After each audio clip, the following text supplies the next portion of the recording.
सुना है आप लोग खुद को बहुत बड़ा रफ एंड टफ मानते हैं। छोड़िए यार, अगर कोई पक्षी भी थोबड़े पर एक साइड किक लगाएगा ना तो सारी हेकड़ी निकल जाएगी।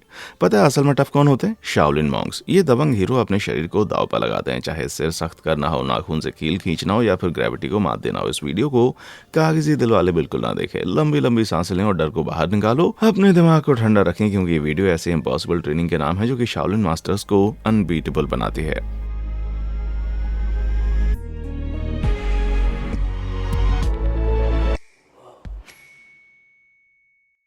शाओलिन स्कूल वो क्या करते हैं ये देखने से पहले शाओलिन मॉन्क्स हैं कौन, आइए पहले ये जान लेते हैं। दोस्तों, शाओलिन टेम्पल 21वीं सदी के लोगों की देन है, बिल्कुल भी नहीं, क्योंकि इसकी जड़ें तो चीन से 495 ईस्वी से जुड़ी हुई हैं, जब सम्राट शाओवेन ने बैटुओ की शिक्षाओं का प्रचार करने के लिए एक मॉनेस्ट्री का निर्माण का आदेश दिया। दरअसल बैटुओ बौद्ध धर्म के प्रचार के लिए 464 ईस्वी में भारत से चीन आए और ये यहाँ के पहले मठाधीश या यूं कहें हेड मॉन्ग बने थे। कई सालों तक इसे चलाने की कोशिश के बावजूद ये टेम्पल लगभग 1500 साल के बाद आज भी हिनान के खूबसूरत सोंग पर्वतों में मजबूती से खड़ा हुआ है। कमाल की बात यह है कि ऐसे बौद्ध मंदिर के रूप में कार्यरत है जहाँ आज भी ओरिजिनल शाओलिन कुंफू की शानदार एडेप्शन सिखाई जाती है। पर वो यहाँ करते क्या है, सुनिए। इस संस्कृति के मुख्य स्तंभ हैं Chan Buddhism, martial arts, Buddhist arts और पारंपरिक चीनी दवाइयाँ।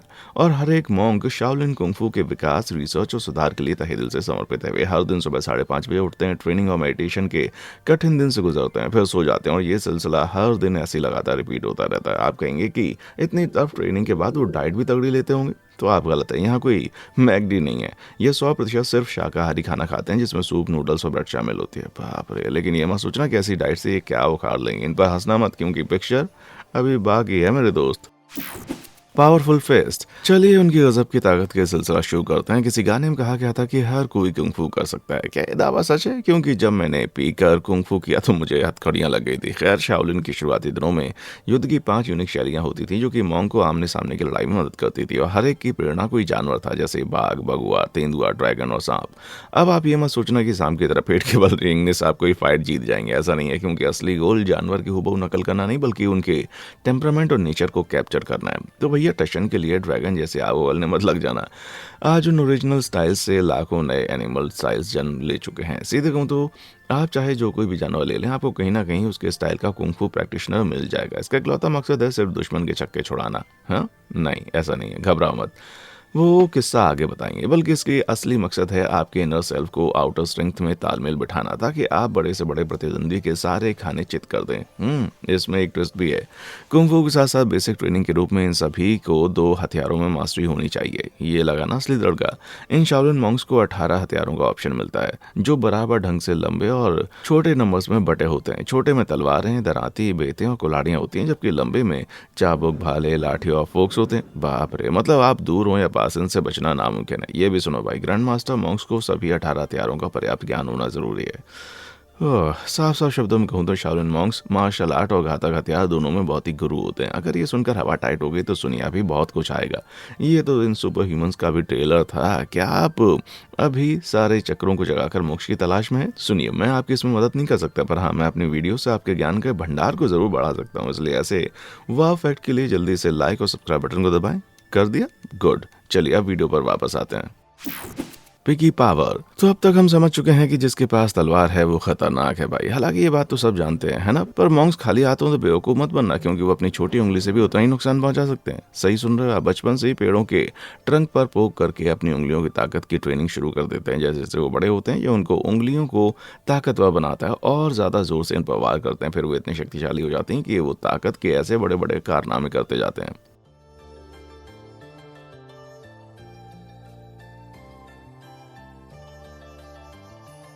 यार, इसने तो 2 उंगलियों से हैश 10 कर दिया और मुझे सोफे से उठने में भी 10 घंटे लगते हैं यार। दोस्तों, अगर आप इससे भी इम्प्रेस नहीं हुए तो ज़रा इनको देखो। ये शाओलिन टेम्पल के एक पुराने हेड मॉन्क हाई डेंट हैं, जिन्होंने इस स्किल पर ऐसी महारत हासिल की कि वो सिर्फ एक उंगली पर अपना लगभग पूरा वजन संभाल लेते हैं। आज भी कोई उनके कारनामे को टक्कर नहीं दे पाया, लेकिन वो ट्रेनिंग में कमी नहीं रखते। ज़रा शाओलिन मोनेस्ट्री के इस पेड़ को देखो, जो उस ट्रेनिंग के चलते अब छन्नी जैसा बन गया। बेचारा पेड़। और कुछ लोग अपनी गोद में ईंटें रखकर और खुद को ज़मीन से ऊपर उठाकर ट्रेन करते हैं। बाप रे, मुझे फेसबुक पर भी इसका फ्रेंड नहीं बनना यार, क्योंकि उनकी एक पोक से हफ्तों तक सर्वर डाउन हो जाएगा। फिर मैं मिनियन सीरीज कैसे डाउनलोड करूंगा? वो तो नाराज ही हो जाएंगे, है ना? द फाइनल नेल, मतलब जब तक वुश वॉरियर पिछवाड़े पर लात न मारे तो फिर आप सेफ हैं, है ना? बिल्कुल नहीं, क्योंकि अगर कोई शाओलिन मॉन्क आप पर सिर्फ हाथ रख दे बिना थप्पड़ मारे, तब भी आपके कोमल फूल से बदन को 36 वॉट का दर्दनाक झटका दे देगा वो। क्योंकि उनकी ग्रिप स्ट्रेंथ की ट्रेनिंग इतनी हार्डकोर होती है कि पूछो मत। वो लकड़ी से उंगलियों से कीले निकालते हैं। जी हाँ, कुल मिलाकर 108 कीलें बोर्ड में ठोक दी जाती हैं, जिन्हें छात्र अपने थंब, मिडिल और पॉइंट फिंगर के जोड़ तोड़ से निकालते हैं। उंगलियों का जोर तो हम देख ही चुके हैं, और जंग लगी कीलों से उनकी त्वचा फटने लगती है, जिससे पकड़ना और मुश्किल हो जाता है। सभी कीले निकालने पर ही वो बाकी 2 उंगलियों की ट्रेनिंग शुरू करते हैं। समझे? आपको पता है इनके फाइनल टेस्ट में लकड़ी में काफ़ी डीप तक ये घुसाई गई है। 1000 किलो को निकालना काफ़ी ज़्यादा शामिल होता है। बाप रे! अब सोचो इस ट्रेनिंग के बाद उनसे कौन पंगा लेना चाहेगा। एक अच्छी तरह से प्रशिक्षित मॉन्क की उंगलियां अविश्वसनीय रूप से इतनी मजबूत होते हैं कि आप उनकी पकड़ से छूट नहीं पाएंगे। साथ ही वो आपके शरीर के आसपास कमजोर और संवेदनशील नसों को भी आसानी से खोद सकते हैं। तो अपनी गर्दन की रक्षा करें, वरना आपके पिंकी प्रॉमिस करने से पहले वो आपका पर्दाफाश कर देंगे भाई। पाँव से बचो। दोस्तों, अब आप जान चुके होंगे कि उनके हाथ एक हथियार जैसे होते हैं, लेकिन सुनो, वो सिर्फ अपने पाँव से भी अपनी धज्जियां उड़ा सकते हैं। क्या?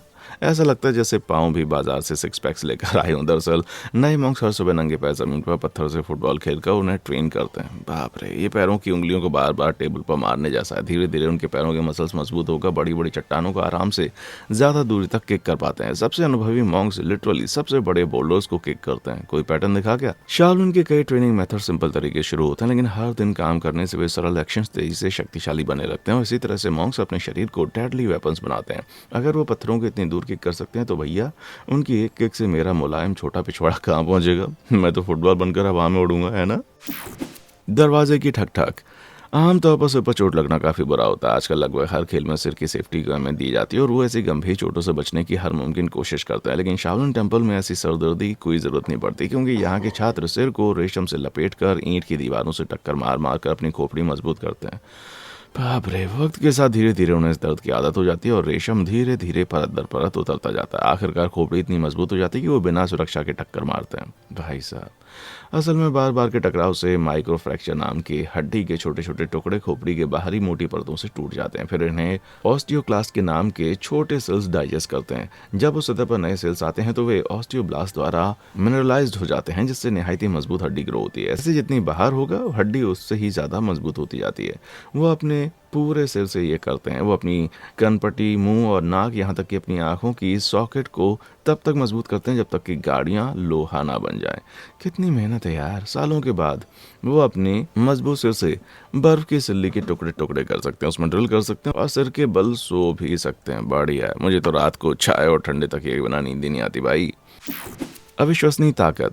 मैं सोचता था बौद्ध धर्म का मतलब प्रकृति से एक हो जाना। हालांकि शाओलिन मॉन्क्स मजबूती के लिए नियमित रूप से एक दो पेड़ों को उखाड़ते हैं। युवा शिष्यों को एक छोटे पेड़ के चारों ओर लिपट कर उसे जमीन से उखाड़ने का टास्क दिया जाता है। ये अंदाजे से कहीं ज्यादा मुश्किल काम है भाई, और उनकी कम उम्र में उनके सफल होने की खासी उम्मीद भी नहीं होती। इसमें है क्या, बड़े होकर ताकतवर होने पर वो ये करके दिखाएंगे, है ना? ये इतना आसान नहीं है, क्योंकि उनके साथ वो छोटा पेड़ भी बढ़ता जाता है। बॉस, इस दौरान एक छात्र की छाती, बाहें, पेट और पीठ में निहायती ज़्यादा शारीरिक शक्ति बढ़ती है, और फिर एक दिन वो अपनी ताकत से उस पेड़ के ट्रंक को हिलाकर कुछ पत्तियों गिरा देता है। फिर आखिरकार वो इतने मजबूत बन जाते हैं कि पूरे पेड़ को उखाड़ सकते हैं।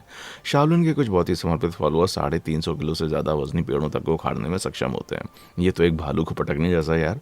और याद रखें, वो सालों तक उसी एक पेड़ पर बिना थके लगातार जुटे रहते हैं। माना कि मॉन्क का मजा पेड़ की सजा है भाई, लेकिन वो पेड़ों का इस्तेमाल सिर्फ इसलिए नहीं करते हैं।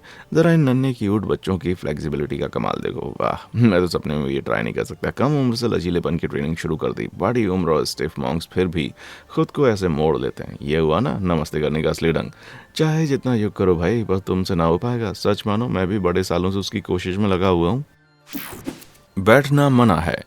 काश मेरी टांगें बॉडी बिल्डर जैसी होती हैं, फिर मेरी तिनके जैसी टांगों को 100 किलो का बोझा ढुनाना पड़ता है। हालांकि ये मॉन्क्स लेग डे कभी स्किप नहीं करते। बस ये हमारे जैसे जिम में मशीनों से उन्हें पंप नहीं करते, बल्कि वे अपने पैरों की सहन शक्ति बढ़ाने के लिए द पिलर स्क्वाट करते हैं। सुनने में भले ही आसान लगे, पर इसके लिए खासा दिमाग चाहिए। और तो और कई मॉन्क्स अपने सिर के ऊपर पानी का कटोरा भी रख देते हैं। ये फिर भी नेक्स्ट लेवल का नहीं लगता ना? सुनिए, वे 2 घंटे तक इसी पोजीशन में बिल्कुल स्टिल रहते हैं। हवा निकल गई क्या? और ज़्यादा मुश्किल बनाने के लिए कुछ तो दोनों हाथों हाथों में कटोरा रखते हैं जिसे वो कभी भी किसी भी हालत में गिरा नहीं सकते। बाप रे, ये तो टफ है। मैं तो एक सेकंड में नीचे गिर जाऊंगा, लेकिन ऐसा नहीं कर सकते क्योंकि इनके पिछवाड़े के ठीक नीचे नुकीली लकड़ी रखी जाती है। सोचो गिरते वक्त धरती पर पहुंचने से पहले वो लकड़ी कहाँ घुस सकती है। मैं तो भैया चिल्ला चिल्ला कर उनको मोटिवेट करता हूँ, उनका अंजाम बहुत ही बुरा हो सकता है। सबसे मुश्किल काम, आखिरकार मुझे एक शाओलिन मास्टर के लड़ने के लिए धांसू चीज़ मिल गई है। क्या हुआ, क्या आपने पहले कभी ऐसे कवच में इतना प्यारा इंसान नहीं देखा?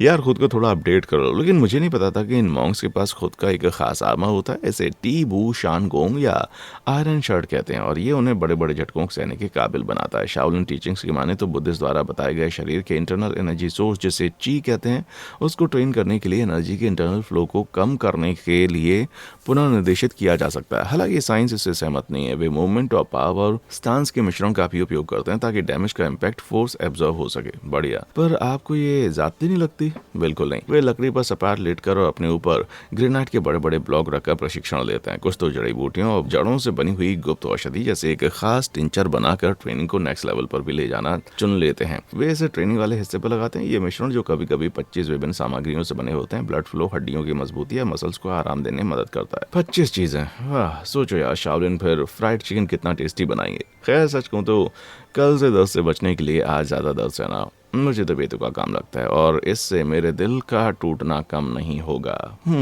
आ गई मुझे उसकी याद। हल्का वजन, उम्र बढ़ने के साथ सबकी कमर कमरा बनने लगती है। हम बार बार दिल को तसल्ली देते हैं कि हम जल्दी इसको घटा देंगे, पर हमसे तो आइसक्रीम की लत तक नहीं छूट पाती। पर इन मॉन्क्स ने शरीर की हल्का रखने की एक अद्भुत तरीका ढूंढ लिया है। एक बार जब वे ऐसा कर लेते हैं तो एक पहाड़ पर करतब करने के अलावा बहुत कुछ कर लेते हैं। इसे जिन शेन यू या हल्के शरीर की स्किल कहा जाता है। एक नया छात्र पानी से भरे एकले बाउल से शुरुआत करता है। उन्हें भारी बैग के साथ रिम के चारों ओर घूमना होता है। फिर हर महीने की 21 तारीख को इसका थोड़ा पानी घटाकर बैग को और ज्यादा वजनी किया जाता है। शुरू में तो पानी का वजन उनके वजन को बैलेंस करता है, लेकिन कटोरे में जितना कम पानी होगा और बैकपैक भारी होगा जितना, उसे उतना ही ज्यादा बैलेंस की जरूरत होगी। हर एक को इस स्किल का महीनों तक अभ्यास करना होता है, जब तक कि वो खाली बोल में 5.5 पाउंड वजन वाले बैकपैक के साथ पूरे रिम का चक्कर न लगा ले। कमाल है। लेकिन ये सब बस उसकी पहली स्टेज है। जब वो कटोरे के खिलाड़ी बन गए ना, तो इसे विकर टोकरी में बदल दिया जाता है और बैकपैक में और ज्यादा वजन जोड़ा जाता है। अगर मुझे ये करना पड़ा तो मैं तो गंदे कपड़ों जैसे उस टोकरी में घिरकर कहीं पर पड़ा ही रहता भाई। मोंग शिली लियांग ने इस तकनीक में महारत हासिल करने में सालों बिताए और 2014 में उन्होंने दुनिया से परे एक धांसू चीज की। अपने पूरे वजन को रस्सी से बंधे पतले वुडन बोर्ड पर संभालते हुए पानी के ऊपर 400 फीट से अधिक दौड़ लिए। वाह यार, ये सब तभी संभव है जब आप सच में बहुत ही तेज हों और अविश्वसनीय रूप से हल्के ढंग से चलें, ताकि आपका वजन डूबने से पहले सभी बोर्ड को पार कर जाए। ये सच में कमाल है। और मुझे देखो, मैं रोज किचन में ही गिर जाता हूँ यार। ओहो। वॉल वॉकर, कभी कभी बोरियत में मन करता है कि काश मैं जाकर दीवार पर चलूं। क्या बात है, मुझ में भी मॉन्क जैसी ताकत है। मेरा पता नहीं, पर वो सच में ऐसा कर लेते हैं। वो ग्रेविटी शेविटी को नहीं मानते। खैर साइंस छोड़ो, और ये देखो क्लिप कितनी कूल है ना।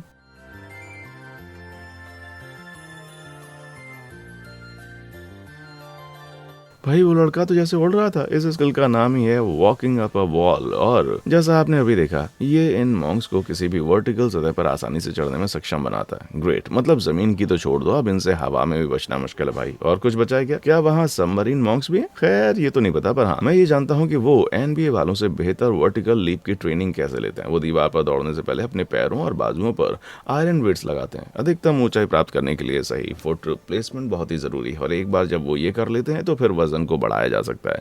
ये सिलसिला चलता रहता है और फिर एक दिन उसका सारा वजन हटाकर उसे एकदम आजाद कर दिया जाता है, क्योंकि वे अतिरिक्त भार के आदी हो चुके हैं। तो इसके बिना वे आसानी से दीवार फटक से चढ़ जाते हैं। काश कि मैं भी ये कर पाता, क्योंकि वॉलमार्ट ने मेरे सभी पसंदीदा स्नैक टॉप शेल्फ पर रखवा दिए। बेवकूफ लोग। लीपिंग लेजर्ड, हमने देखा कि कैसे माउस दीवार पर चढ़ता है, लेकिन क्या हो अगर वो गोंद जैसे उससे चिपक जाए? ये आपको बकवास लग रही होगी ना। खैर आपको जो ठीक लगे आप सोचो। इस निहायती मुश्किल स्किल की बड़ी अफवाहें हैं, और इसमें खिलाड़ी बनने के लिए सबसे एडवांस्ड मॉन्क को भी दिक्कत आती है। इसे कई नामों से जाना जाता है, जैसे दीवार पर चढ़ती छिपकली, हैंगिंग पेंटिंग या क्लाइंबिंग द वॉल, पर मतलब सबका एक ही है। अगर इसमें महारत हासिल हो गई तो इससे मॉन्क सिर्फ अपनी कोहनियों से ही किसी भी दिशा में दीवार की चारों ओर घूमता रहता है। काफी हार्ड लगता है और ये है भी भी। कहते हैं कि 100 में से सिर्फ 2 या 3 इसकी पूरी महारत हासिल कर पाते हैं। अपनी पीठ को दीवार से सटाकर और अपनी कोहनियों को नीचे दबाकर छात्र अपने शरीर को फर्श से उठाकर इसी स्थिति में फिक्स हो जाते हैं। और जैसा कि आप जानते हैं, अधिक अभ्यास से अधिक शक्ति आती है, इसलिए आखिरकार अपनी कोहनियों के बल का उपयोग करके वो छिपकली की तरह अपने शरीर को आसानी से इधर उधर घुमाते रहते हैं। मैं देखना चाहूँगा ये। बस दिक्कत ये है कि मुझे ऐसा करने वाले किसी इंसान का कोई रिकॉर्ड नहीं मिला। मैंने हर जगह ढूंढ लिया। हाँ, ये मुमकिन है कि इतनी नामुमकिन स्किल वाले कुछ ही मॉन्क वहाँ पर मौजूद हों, लेकिन ये थोड़ा अजीब नहीं लगता कि इसका जिक्र सिर्फ शाओलिन पुस्तकों में हो? क्या आप सोचते हैं? हाँ बताइए, ऐसा करना मुमकिन है? मेरा शक एकदम सही है भाई। कमेंट सेक्शन में आकर बताना। Stand up comedian. शाओलिन छात्रों द्वारा हासिल की गई बहुत सी अविश्वसनीय उपलब्धियां संभव लगती हैं, तभी तो हमें उनसे प्यार है। हालांकि वहाँ कुछ ऐसा भी है जो कि मुझे लगता है सच में नामुमकिन है। कहानी है, कुछ समय पहले अपने प्रशिक्षण के शुरुआती दिनों में शी ने जिस रास्ते से वो हर रोज गुजरता था, वहाँ एक पेड़ से काफी भारी टांग दिया। जब भी वो वहाँ से गुजरता, वो सिर्फ एक उंगली से उसे स्विंग करता। दिन महीने साल बीत गए, फिर भी शी ने उस वजन को हिलाना जारी रखा। उसने लगातार दूरी बनाकर ऐसा करना शुरू किया। जैसे जैसे वो मजबूत होता गया, वो वजन और तेजी से स्विंग करता गया, और ये सब शी के थोड़े से छूने पर हो रहा था। फिर एक दिन ऐसा आया कि उसने उसे छुआ भी नहीं, लेकिन अविश्वसनीय रूप से वजन फिर भी स्विंग कर रहा था। वाह, मानो उसके पास कोई सुपर पावर आ गई थी। शी ने आंगन में ध्यान लगाकर और जलती हुई मोमबत्तियों की ओर अपनी उंगलियों को मारकर इस प्रहार को 1 फिंगर ऑफ चैन का नाम देकर डिमॉन्स्ट्रेट करना शुरू किया। पहले तो आग की लपटें बस टिमटिमाती रहीं, लेकिन काफी अभ्यास के बाद उन्हें 11 फीट दूर से ही पूरी तरह बुझाने लगा। सच में आगे की कहानी यह है कि शी ने पूरी चीन की मोनेस्ट्रीज का दौरा करके सभी लड़ाई के लायक लोगों का सामना किया, लेकिन उसे कोई हरा नहीं पाया। अफवाह ये थी कि वो अपने विरोधियों की और केवल अपनी उंगली बढ़ाकर उन्हें गंभीर आंतरिक क्षति पहुंचा सकता था। क्या बकवास है यार। हाँ, माना ही कुछ मॉन्क्स बहुत ही धांसू चीजें कर सकते हैं, लेकिन ये इंसान जो करने का दावा करता है वो सचमुच असंभव है। वो कोई मिल गया का जादू थोड़ी है भाई। यार वैसे मुझे अंदर से दर्द हो रहा है और डर भी लग रहा है कहीं वो आकर मेरे साथ भी ऐसा ना कर दे। स्टील की मर्दानगी। दोस्तों, गहरी सांस लेकर तैयार हो जाए, उस लास्ट वाले मेथड से आप रो पड़ेंगे। माना कि मुझे मार्शल आर्ट्स नहीं आता, लेकिन अगर मेरा दुश्मन मुझसे पंगा ले तो मेरे पास लड़ाई का एक लाजवाब स्टाइल है। कराटे नहीं, MMA भी नहीं, बस बॉस उसकी गोटियों पर लात मारो और वहां से फरार हो जाओ। सच में भाई, मैंने इससे बड़े बड़ों को जमीन पर लिटा दिया। हालांकि सभी 72 शाओलिन कलाओं में से कुछ मास्टर सक्रिय रूप से एनलाइटन होने के लिए इसी जगह पर बार बार हिट करवाने का चयन करते हैं।